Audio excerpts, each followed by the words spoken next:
मतलब अब जाति को भी ओवरटेक किया जा रहा है, अब रिलीजन को भी ओवरटेक किया जा रहा है। अब इनके पास कुछ नहीं बचा।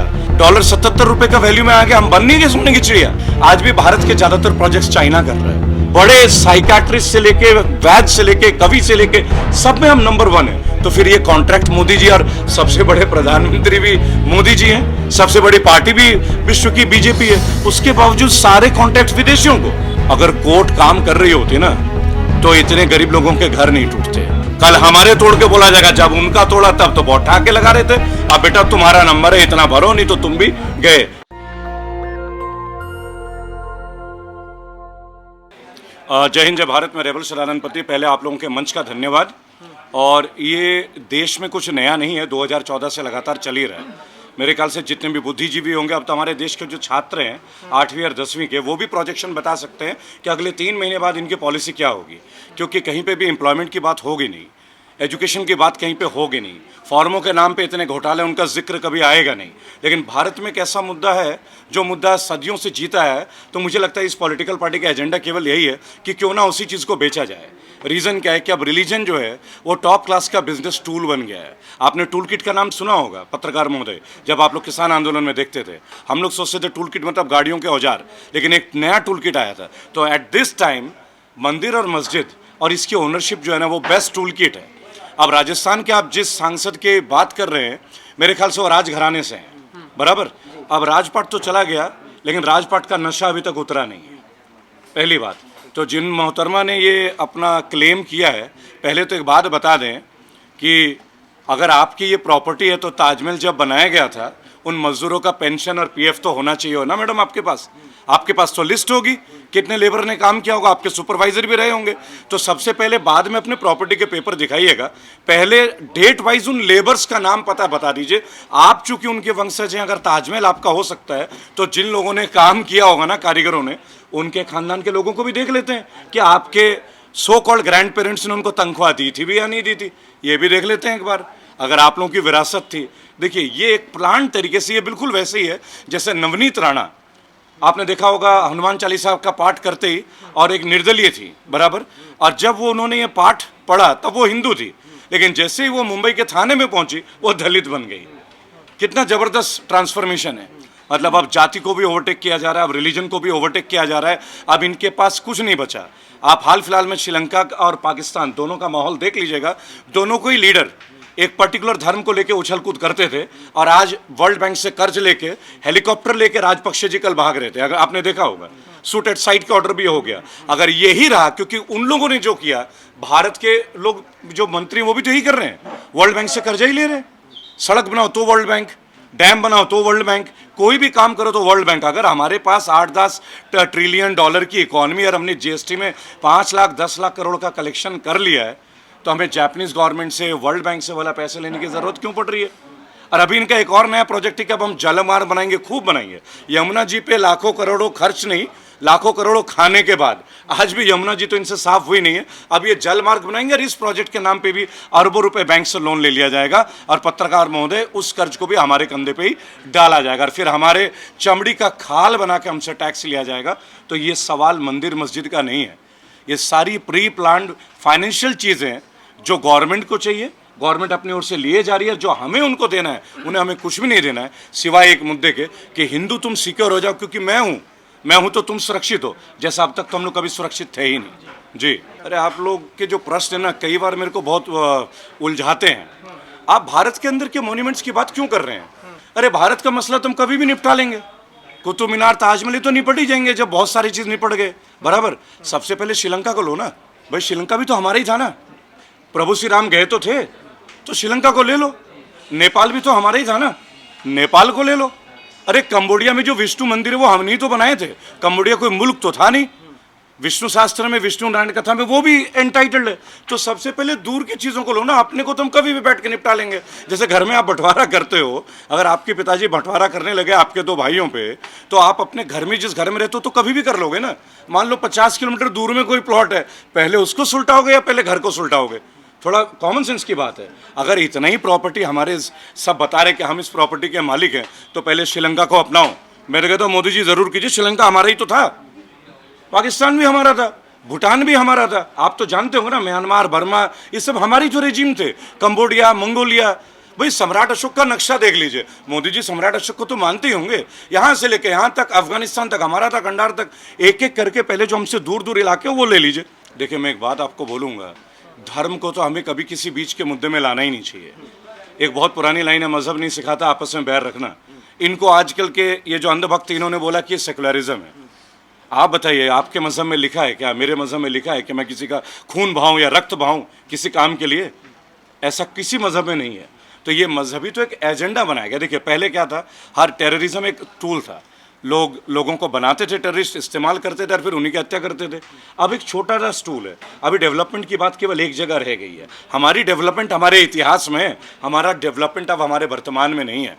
कोई भी व्यक्ति वर्तमान स्थिति, वर्तमान कंडीशन के ऊपर चर्चा करने के लिए तैयार नहीं है।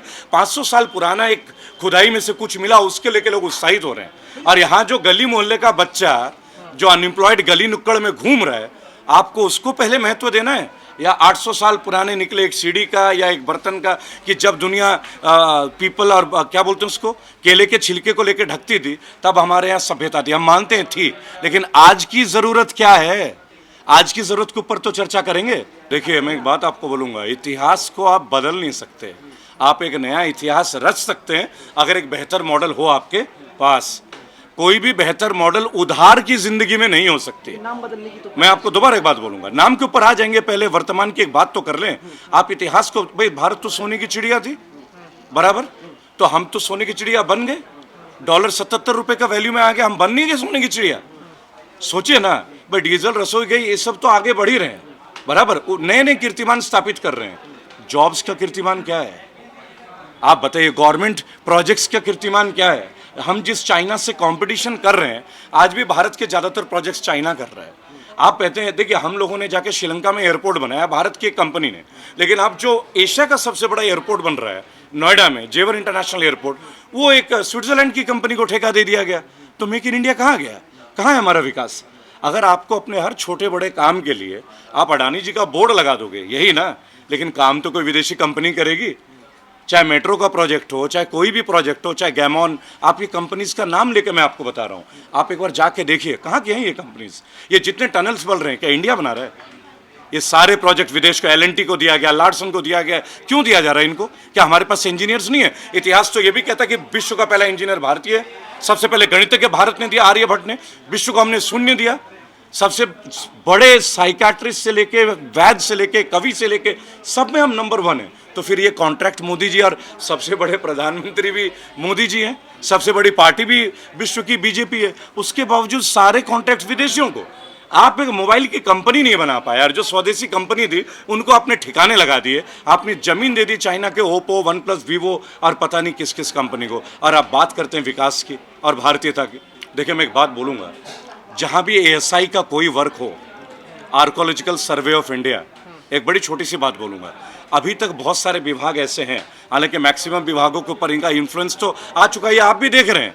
सुप्रीम कोर्ट में इतने सारे घटनाओं का कोई एक बार भी वो नहीं लिया गया, इंट्यूशन नहीं लिया गया। आप आज जिस तरह से बुलडोजर चल रहा है, माननीय सुप्रीम कोर्ट को इसमें दखलंदाजी करनी चाहिए थी।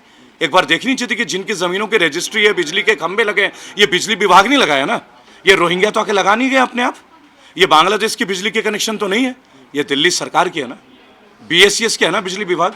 जो आधार कार्ड है वो भी तो दिल्ली सरकार की है ना, वो गवर्नमेंट, दिल्ली गवर्नमेंट भी तो सेंट्रल गवर्नमेंट के अंदर ही आती है ना। अब जो पिछले 4 साल से रजिस्ट्रियाँ हुई होंगी और जिनको आप तोड़ रहे हैं, उसको परमिशन किसने दी है? भाई कोई ना कोई मिनिस्ट्री नहीं दिया होगा ना, कोई मंत्रालय नहीं दिया होगा। दिल्ली तो आप जानते हैं is being ruled by central government. उसके बावजूद ये क्यों तोड़फोड़ कर रहे हैं? एक छोटा सा विषय है, जिन जिन राज्यों में इनको सरकार नहीं है उन राज्यों को उथल पुथल करने। और ये तो एक, आप देखिए, इससे ज़्यादा अतिक्रमण आप क्या बोलेंगे? बेसिकली ये इंपेरियलिज्म कहा जाता है। हिस्ट्री अगर आप पढ़ेंगे, इंपेरियलिस्ट बोलते हैं, ये पार्टी तो इंपेरियलिस्ट है ही। इस पार्टी ने तमाम उन लोगों का दल छीन लिया जो लोग इनके 30 साल से 40 साल से स्ट्रैटेजिक पार्टनर थे, चाहे वो बादल सरकार हो, चाहे वो ठाकरे जी का परिवार हो, चाहे नीतीश जी हो, चाहे पासवान फैमिली हो। लिस्ट बहुत लंबी है, आप थक जाएंगे, मैं गिनाते गिनाते थक जाऊंगा। ये रुकेंगे नहीं। इन्होंने जिनके साथ काम किया आज उनको ही बेदखल कर दिया। वो दिन दूर नहीं जब ये बादल को भी रोहिंग्या ना बोलते, वो दिन दूर नहीं जब ये ठाकरे को पाकिस्तानी ना बोलते। देखिए मैं एक बात बोलूँगा, अगर कोर्ट काम कर रही होती ना तो इतने गरीब लोगों के घर नहीं टूटते। अगर किसी परिवार का एक व्यक्ति क्रिमिनल है, आज तक इतिहास ने कभी दिखाया कि क्रिमिनल क्या घर उस लड़के ने बनाया जिसके एक पत्थर फेंकने की वजह से आपने उसका घर तोड़ा? पत्थर फेंका गलत है, गोली मार दो ना, सजा दे दो, फांसी दे दो, कौन मना करता है? लेकिन उस घर को क्या उसने बनाया? नहीं, उस घर को उसके माँ बाप ने जीवन भर की पूंजी से बनाया। वो लोग कहाँ रहेंगे? आप विस्थापित करोगे तो स्थापित कौन करेगा? फिर आप किस बात की सरकार है?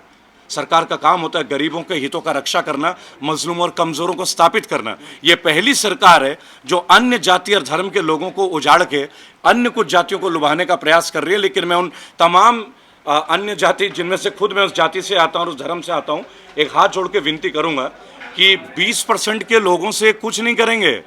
असली खाल हमारी उधेड़ी जाएगी दोस्तों। आज तो इनका तोड़ा जा रहा है, कल हमारे तोड़ के बोला जाएगा जब उनका तोड़ा तब तो बहुत ठाके लगा रहे थे, अब बेटा तुम्हारा नंबर है, इतना भरो नहीं तो तुम भी गए। ये हमारी खाल लेंगे, वक्त है जाग जाइए। देखिए, स्थानीय विधायकों को तो मैं कोई ज़्यादा वजूद नहीं दूंगा। मैं आपको बताऊं, अगर ये विधायक काम के होते तो शायद ये बुलडोजर चलते ही नहीं। इनको रेगुलराइज करने के लिए एक मूवमेंट चलते हैं। अब क्या ना, इलेक्शन है तो विधायक जी भी जाएंगे ना, उनको अगली बार इलेक्शन लड़ना है। विधायक जी ने कौन सा कद्दू में तीर मार लिया है? सारी गलियों में खड्डे पड़े हुए, कोई ड्रेनेज का सुविधा नहीं है। तो इन पॉलिटिशियंस की बात मत कीजिए। लेकिन जो लोग ये अतिक्रमण को तोड़ रहे हैं और जो लोग ये बता रहे हैं कि अतिक्रमण है, जब ये कंस्ट्रक्शन बन रहा था तब आपकी आंखों में पट्टी थी? जब बिजली के खंभे लग रहे थे तब आपकी आंखों में पट्टी थी? आपने बिजली का कनेक्शन कैसे दिया? सरकार तो आपकी है ना, सरकार तो आपकी है, गवर्नेंस तो आप देखते हैं। तो सबसे पहले क्यों ना उन अधिकारियों की प्रॉपर्टीज को सीज किया जाए, सबसे पहले क्यों ना उन तमाम लोगों की प्रॉपर्टी को सीज किया जाए। लेकिन हिम्मत है, रीढ़ की हड्डी है। अभी माननीय योगी जी ने उत्तर प्रदेश में एक बात बोला था, जितने भी अधिकारी हैं वो अपना ब्यौरा दे कि कितने प्रॉपर्टीज है। ब्यौरा आ गया, डिटेल आ गया। नहीं, मीडिया को एंट्री मिल रही है, ये बात आप लोग झूठ बोल रहे हैं। मैं एक बात आपको बोलूंगा, आप नहीं, मैं आपको आप एक तो आप मुझे लग रहा है आप झूठे पत्रकार हैं। मीडिया को क्यों नहीं एंट्री मिल रही है? नहीं, बिल्कुल गलत, बिल्कुल सफेद झूठ बोल रहे हैं आप। मीडिया को बिल्कुल एंट्री मिल रही है, उन मीडिया को मिल रही है जो मोदी जी के भक्त हैं। ओ माय गॉड, मैंने तो एक वीडियो देखा जिसमें बोला था ओ माय डॉग्स, अले ले तुम लोगों को अंदर नहीं घुसने दिया। मैंने कार्टून पढ़ा तो उसमें बोला, लिखा हुआ तो ओ माय डॉग्स, अले ले तुम्हें अंदर नहीं आने दिया। तो मैं समझ नहीं पाया, आप लोग वहीं का जिक्र कर रहे हैं। पर Modi ji oh my God क्यों बोलेंगे? उन्हें तो हर हर महादेव बोलने की जरूरत है। गॉड तो क्रिश्चियनों के देवता हो गए ना भाई, भगवान तो हम तो हर हर महादेव बोलेंगे, ब्रह्मा जी का नाम लेंगे, विष्णु जी का नाम लेंगे। मुझे लग रहा है आप लोग देखते साथ सुनने में भी कमजोर है आप लोग। नहीं, मैंने तो एक कार्टून देखा तो उसमें कार्टून में लिखा था ओ माय डॉग्स, अले ले तुम्हें अंदर नहीं आने दिया। तो मैं तो उस बात को याद करके अभी भी मुस्कुरा रहा हूँ कि कौन किसने बोला, डॉग्स किसको बोला। वो तो उस कार्टून के जरिए से आपको पता चल जाएगा। मीडिया को अगर इस तरीके से देश जबरदस्त जा रहा है, देश विकास का वो रफ्तार पकड़ चुका है कि देश अब नहीं रुकेगा, विकास लेके ही मानेगा। लेकिन विकास की माँ जिसको विश्वास हम बोलते हैं, तो अभी उनके दर्शन हमसे हो नहीं पाए। तो जब माता जी के दर्शन हो जाएंगे विश्वास माँ की, तो फिर विकास पुत्र के भी दर्शन हम कर लेंगे बराबर। लेकिन तब तक जो विनाश है वो हम लोग देख सकते हैं, वो आप लोग अच्छे से महसूस कर सकते हैं। भारत का एक भी कोना शायद इससे बचेगा नहीं। नेशनल दस्तक की आपसे गुजारिश है कि अगर इसको बचाना चाहते हैं तो नेशनल दस्तक को सब्सक्राइब करने के लिए रेड कलर के सब्सक्राइब बटन को दबाएं, फिर बेल आइकन की घंटी दबाएं। नेशनल दस्तक को बचाने के लिए बहुत जरूरी है कि हर खबर को शेयर करें, लाइक करें, कमेंट जरूर करें।